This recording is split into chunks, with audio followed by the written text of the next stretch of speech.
Hi, in this episode of Reminisce with Ash, we'll be going way back to 1998. January 1998, Independence Cup, Silver Jubilee, final.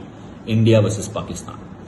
What do we know about this game? This game is known for a lot of right reasons, where India went on to chase their highest score as on date that they had ever achieved. 315 was the score India had to achieve. What happened in the game? We all know that. India ended up on the winning side, but what happened through the game is something that I am interested in.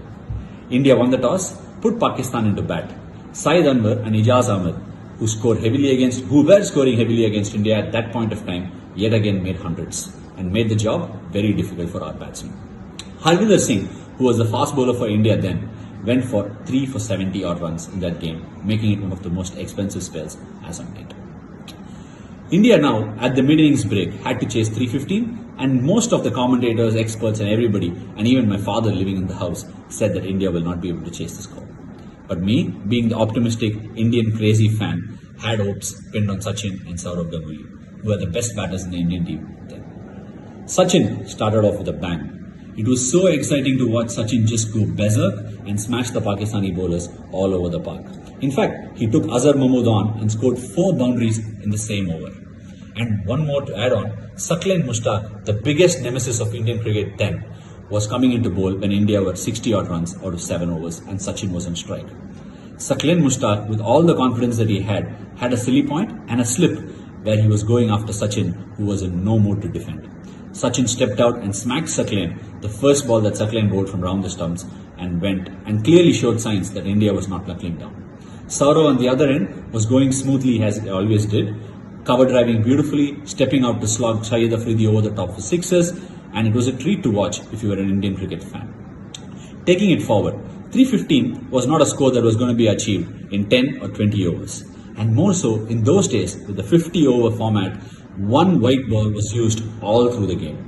And what that meant was, as the game went on, after the 30th over, scoring rates usually dropped. And our best finishers, Ajay Jadeja and Robin Singh, were the ones that we had to bank upon. But this game was different.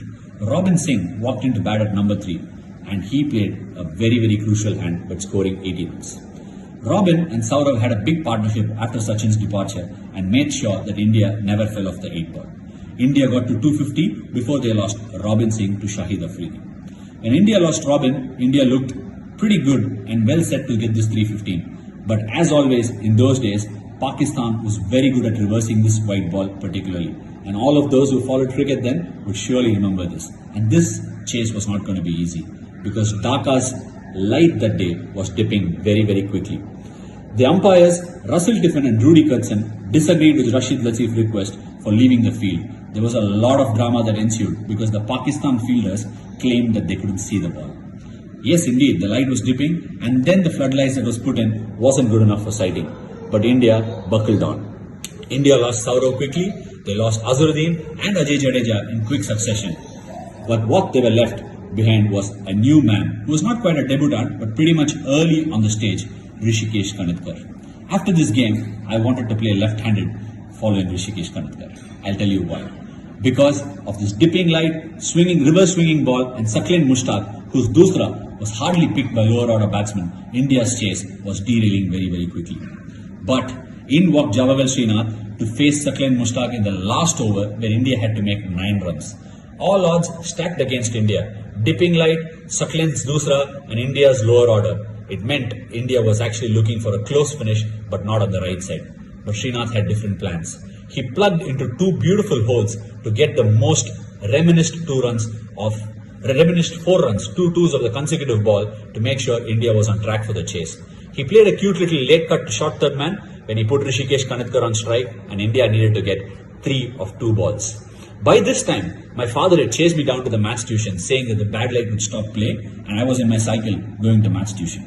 I was 12 years old, and before I reached the maths tuition, the last over was in commencement. But thankfully, I got there when Hrishikesh Kanitkar was on strike.